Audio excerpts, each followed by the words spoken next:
are now live. How amazing.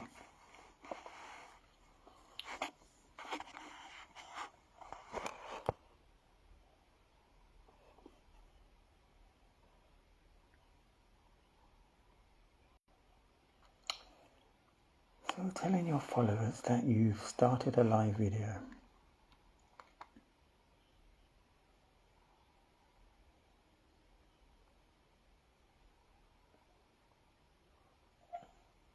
I'm just going to give it a few minutes. However, this will be recorded. It's going to do half an hour. Try and be strict.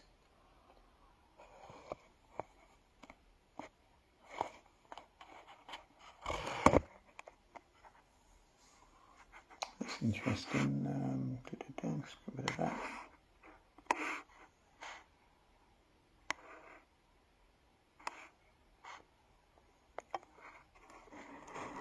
Down.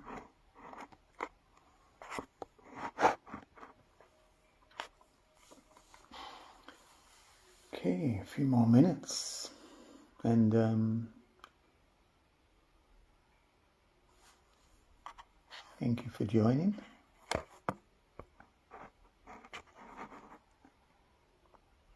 Get my phone balanced quite well. So I'm just going to start. So this is going to be I'm going to call it a strength. Really like to say week, but strength. Every Sunday around the same time, 8 o'clock. And in terms of a stream or a podcast, I've been, had the desire to do one for many, many, many years on different topics. However, I'm not going to aspire not to stray. This is going to be called The Living Field. So there's going to be topics all about the living field. And over the strengths, I'm going to be inviting other people who come within that category. So it's not strictly about one thing or the other. And if all of us aren't going to be totally in line with some of the topics we bring up in terms of the living field. So what is the living field? Why Pete? Why do you want to be doing this? And I realized, once I get my camera sorted out, there's so many topics, so many things I share with people. People will know me, or some people will know from the Simply Raw. This is from the food, the living food, and life force food. So that's one interpretation. I want to share some stories in terms of living field, the living field. Now, in relation, there's many variations of the living field. I'm going to go to, say, children, because we were all once children and we all came from our mum. So as children, living field as our energetic body. This is what I'm going to bring here. People touch on it, not saying they don't go where I'm going. However, as I have shared different experiences with different people, and I have a few children, and I learned some, you could say, topics, modalities in my teens about energetics, and we could say the more spirit enabling to come in, and the energy field. So bearing that in mind, even though we bury our heads and come back out of the sand, and we bury our heads, some do, I did, and then let's just say after 17 years, another 20 odd years, nearly 30 years, I grounded and chose to integrate a lot of the teachings and the learnings and experiences I had along the way. So energy field, we come in to two beings, and what is the state of them two beings, So in terms of how is their nervous system? How regulated is their nervous system? But that we're energy beings. Don't forget, we're energy beings. We get too caught up on the flesh and the physical. You could say all by design. However, so once again, this is called the living field. Going to be doing it once a week. So for the new guest who's just come on. And we're going to have topics all about the living field, have different guests coming in. So as children, we are conduits. So we are all conduits. You know, this could be a bit too much for some people, but just imagine each child that comes in is going to be a true conduit to the mum and father. So any unresolved turbulence, where we call it karma, cause and effect, in the parents, the child will play out. You know, so that makes it really difficult for all of us to get back to what I would class as the living field. So we could use the term spirit. So bear that in mind though, because to me that's quite deep. You know, there's all these other topics, there's many, many topics. So for me, it's being about, okay, this is my vehicle. You know, like a car, whatever we want, analogy we want to use, regardless of what is going on now, how can I stabilize my energy field, so living field, or how can I even bring in my living field into my body? So going back to children, because I've quite a lot of experience with children, my children, and we have a young one now who's 3.5. And especially if you are able to truly, authentically venture back through your early childhood, and to me, the only true way of getting back more connected with your child is actually going into generally shocks and trauma that has shut us down. Doesn't mean you have to visit every single one of them. I haven't. I'm going to say, well, fortunately that I haven't, because I'd be a very busy bee. But however, it seems like I've been presented with fundamental ones, very fundamental. So that tends to just have an effect of just dispersing other traumas. And then when something or someone, a sibling of mine might have mentioned, oh, this happened, Pete. What about this? Because I do inquire. I've lost a few siblings. And I'm like, oh, I would have loved to ask her this or him this. Actually, generally her. So, and I didn't. So when I have an opportunity with my siblings, if they're open enough and, you know, want to go a bit deep, I'm like, well, come on, what happened then? And this and that. So I was the youngest. So I don't want to ramble on too much. So all of us come in to a certain field.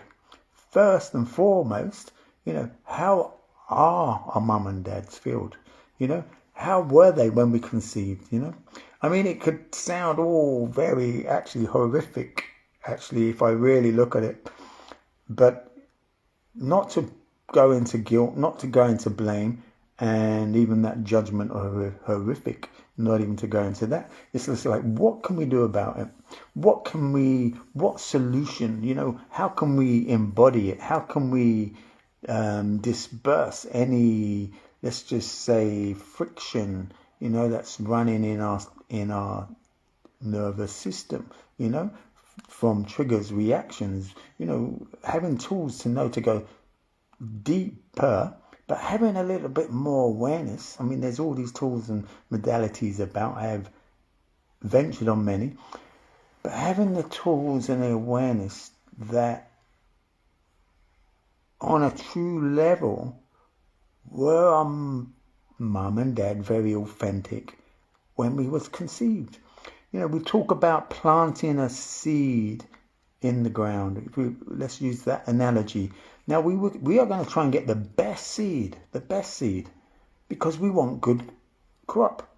We're going to plant it in the best soil for the very same reason. And we're going to then, if it produces beautifully, we have to continuously be concerned or be aware of the sun and the water, etc., etc. How to make sure that crop's gonna be strong and sustainable, and it's gonna be, not even worth the while we put into it, but so its roots are going to be strong. I'm going to go to roots, really, so its roots are going to be strong. So it doesn't just blow over or grow up sort of deficient and a real bad crop. So I would say all of us, with what I am aware of, whether old teachings, whether it's seen, and we go back into other modalities, other eras, they would have known, their bodies would have been clean. People potentially do fast before ayahuasca and different things. But it's so important, really, before we choose to conceive. And I've been, don't even say guilty, but yeah, it's great. Thank you that I've done most of it, to have the experience to have some potential solutions or have some awareness, and for whoever wants to take it on. So so this is about the living field. Someone else has just come on, but I'm just going to carry on. So just imagine us as parents. So again, I won't repeat because it will be on the reel. So us as children, because we're all children, so we sort of forget that we were there. So I bring in the topic. Back in the day, I have awareness, and we can read that bringing a child into this world was so important. It's just practically the opposite, different kind of programmed importance, but so the opposite. Again, we fast for many different things, but we don't fast and clean our body before we conceive. Now, people don't switch off because of that, because again, I've been a big culprit of that. However, it's how do we move on from that? We aspire not to do, we aspire to do the best we can. So the information I'm just sharing here in terms of the living field, going to be every Sunday, I reckon 8 o'clock, having different guests on in reference to the living field. So we come in as that. So my thing is, if we're going into a certain field, let's know what field we're coming into. Let's have the best tools, the best modality, ways we can deal with that field. Otherwise, we're going in that field like potentially a casino. Not that I've ever really been in a casino. Or you're playing with cards that are, fixed, basically. So if you don't really know the field and some of the core roots of things, it's really challenging to kind of get a better perspective, because there are so many different views on certain topics of how to kind of be more sovereign, be this, be that, be this, and etc., etc. So the living field, this is about the living field. Living field can incorporate many things. Of course, to me, it incorporates food. Living, what's living? We were all once living. There was a saying in a Buddhist text, I remember. It was great, just saw that. It was just like, we come into life and we take our first breath and we die. It's like, whoa, wow. And I kind of got the concept. I'm not going to be rigid to that belief, but it was a beautiful belief. And I do have, I do kind of, let's just say, align with that. Why? Because this realm, reality, when you think about it, certain people have to take so much care to create a certain environment for our children to come into. And now we've got so much more electromagnetic stuff going on, chemicals all around the place, and especially if you're in a hospital. So if it seems like the government and whoever had their own way, we would all be cesarean, we would all be in hospital, and we would all be super shocked, super unliving field from day one. So let's go back to two parents, the seed and the earth. Why people don't truly know, why I didn't know, we can know why. To not fast, do some cleanses before we even thinking about bringing in another being. The idea, as far as I'm concerned, in terms of its natural law, in terms of our vibration, we're going to, whatever we're vibrating on, we will bring in. Doesn't mean you bring in low level, high level. Doesn't mean we all can't attain a certain level. It doesn't mean we can't clear all that nervous trauma triggers. Doesn't mean we can't do that. However, if I have a conscious awareness, I'm going to get the best seed, the best soil. Even if I didn't have the best seed and best soil, and it's just like I look back and it's like, oh, what did I do there? However, doesn't mean we can't change that. So what's the best thing as a parent we can do? It's like we get our nervous system literally regulated, with the best things we can do. We put ourselves in the best situation we can. Be around people who support that, It's nothing against more nervous people, neurotic people, or people in fear. However, it does spill in, and it's the last thing you want, because things become self-fulfilling prophecies. If a certain person cannot hold their space they're aspiring to hold, and especially a couple giving birth, and then you got the mum or the grandma who's had traumatic births in the field of birth, it's just like it tends to be setting ourselves up for disaster. So trying to stay with living field. So at some point we've all died, we could use that analogy. When we take our first breath, we die. That's a Buddhist analogy, and there's probably many more, but I'm bringing that in because I think that's very important.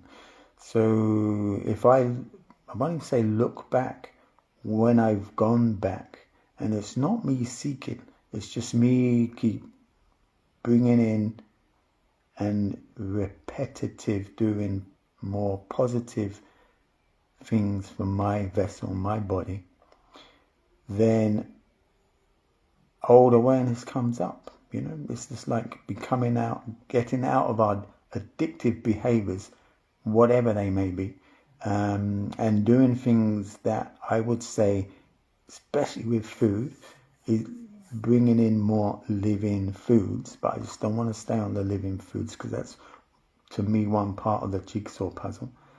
I maybe did the other part of the jigsaw puzzle early on in my years, and then ventured into the foods 18 years ago, and then I realized, that's the other part of the jigsaw puzzle. So we get to see, or I get to see, why people, or why I failed, if I use that word, or why we go back to our old patterns, old addictions. I want to make sure I'm staying on time here, but maybe you can check for maybe 8:35.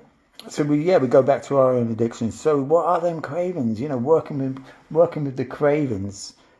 The first year of going on to the food, it's just like I'd have a craving. I'd do my Jinshin. This is great for reset, by the way. It's called the high 22s. You got the more closer in, and then you can go out, really. And they both, and if I cross my hands, it's more fast tracked. Have them like that. It's a slower reset. So this can regulate your nervous system in any given situation. Jet lag, traumatic experience, boom, high 22s, just under the collarbone. My body normally automatically breathes like that. So I'm going to hold these for a minute. So bearing that in mind, I have lost my thread. Where was I on my thread? So anyway, I'm going to just go into the fact that we all come in to a pretty dead zone. I have to be honest. Yeah, we can do comments and we can have a long debate about that. But if we really look at it if we had I'm sure a lot of you have looked at alkaline chart and acidic chart.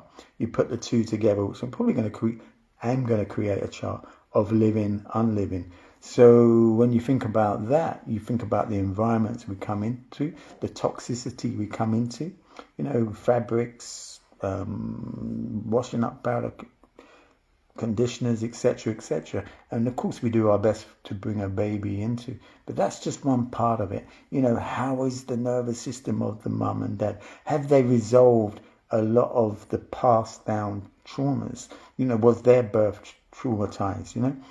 I can share loads their experiences that I have had. I would say the first 4 were pretty traumatic. And even though I had done quite a bit of work, but still not really integrated or gone to the seed of the cause of a lot of trauma. Even though I went to the seed of a lot of trauma, still hadn't properly integrated it.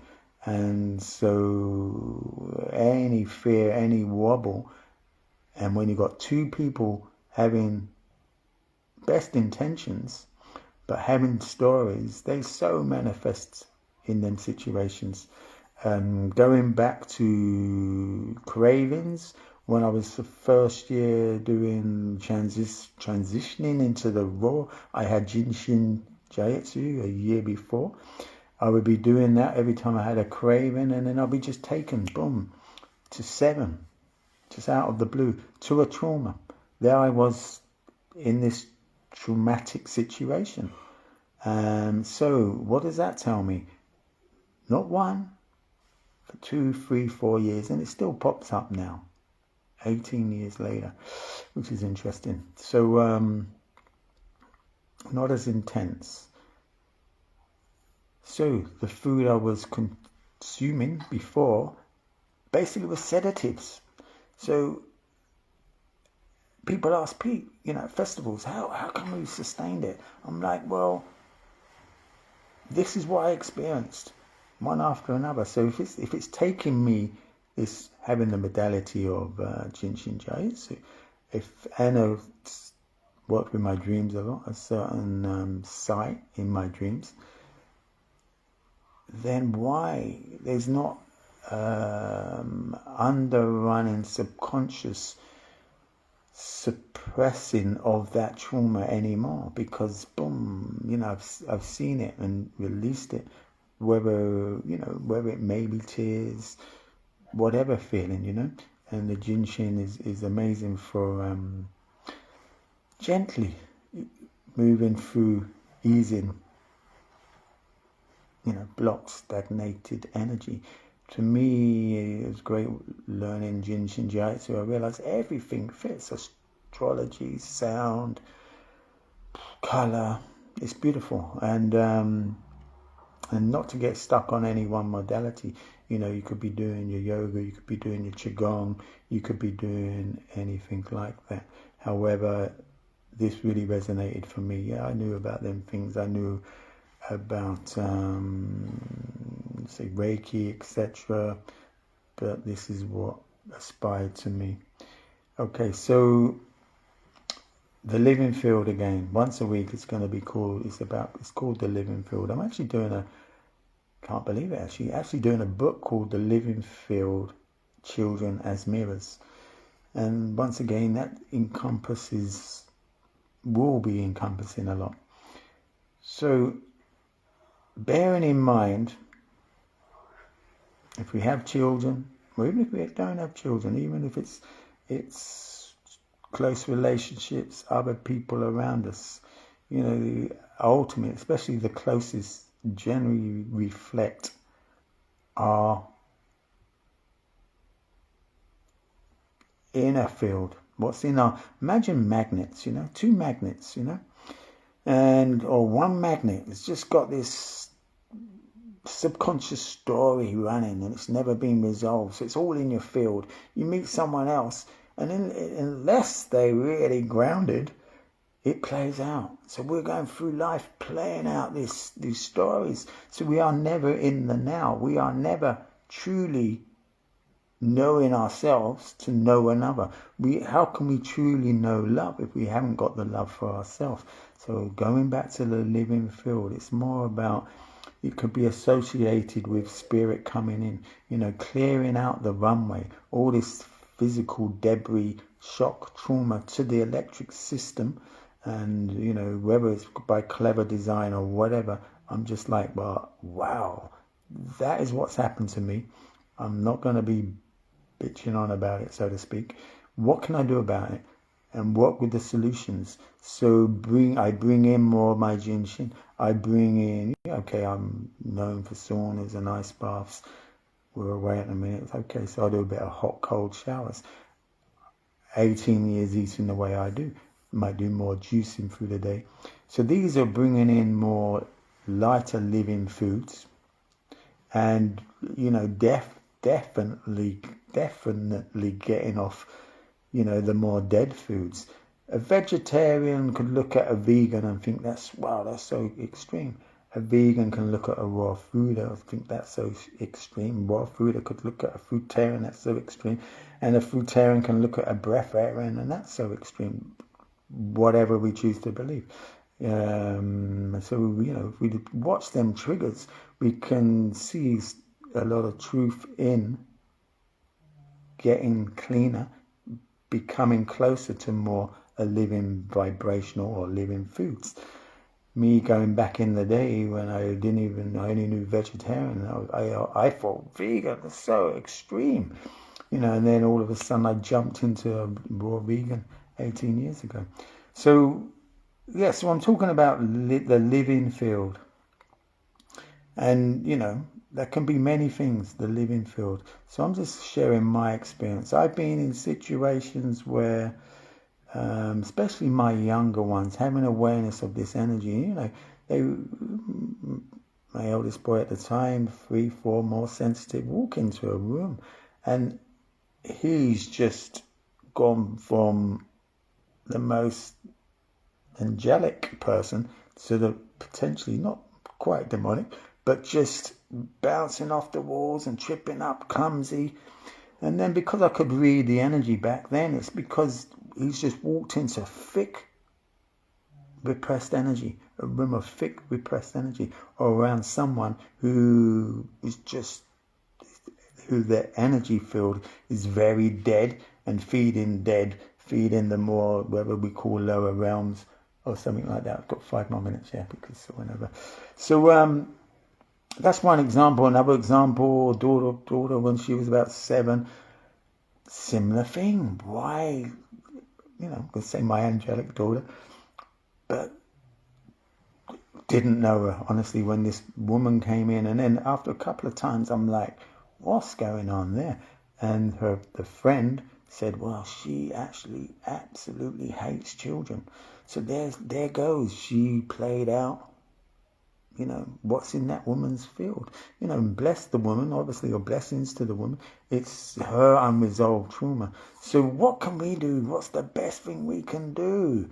Is be accountable, be responsible for our field the best way we can. So again, this is called the living field. It's going to be once a strength Sunday, maybe I do it a few other times, or maybe another time through the week, depending if who I may get in. So so being accountable for like an alkaline acidic list.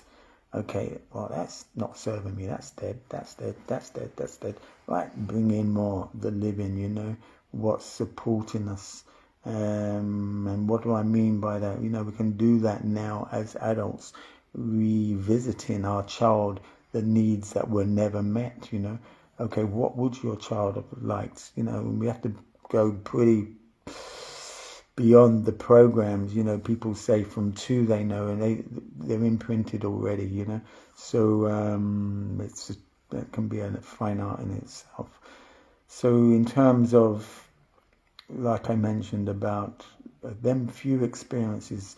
So we all become self-fulfilling prophecies, but magnets. We've basically most of us are bin full to the top, repeating the same old rubbish. So in terms of start clearing the bin, new can come in. So, let's clear the field, clear the bin. Let's get a good football team on our field. At the moment, it's just like we've got the whole crowd in our field, and it's just like, that's what we've got used to. And, to try and perform, trying to manifest and everything like that, it's going to be difficult because you've got all these other influences. So we need to clear all that garbage out, and, drop the guilt, drop the blame, mum, dad, all that is doing is being detrimental to ourselves, the thinking, the thoughts, and just keep shifting it to positivity, positive thoughts. Really recognizing no one's really to blame. No one's to blame. Yes, this happened, that happened. So how can I move on? How can I be accountable? How can I be responsible? How can I be, service just by being more calm, present? I say to people, what's the best gift you can give to me? What's the best gift I can give to you? And it's our presence. Oh, wow, if we only knew, it's our presence. Now, holding that presence in this very unpresent reality is a fine art. Anyway, I'm going to leave it there. So, it's going to be called The Living Field, and there's going to be much more stuff coming because there's lots I would like to share. And so just bear in mind, we all come into a bit of a war zone. It's a beautiful place with beautiful beings, with magical beings and everything like that, yes. However, let's not kid ourselves or spiritual bypass. We are, but how do we truly get back to that? I've sat with many people sharing me that kind of affirmation or that cliche, and we've gone a bit deeper to unravel and come to a general consensus about that. But, yes, what's the closest to God? Our children who come in. They're the closest. How do we get back there? Well, basically, we aspire to declutter all the nonsense that's shut the body down. So spirit is like in a cage. So how do we uncage our spirit? And people can have different interpretations for my spirit's great, or I'm in my child. And it's like, well, are you in your slightly traumatic child, or what God are you following, or what spirit are you in the manifestations, or how they express. So I'm going to leave it there. Anyway, so thank you for the few people who joined. And it's going to be next Saturday at 8. I'll probably do a little pre-post to mention it if it changes. So big love. The Living Field.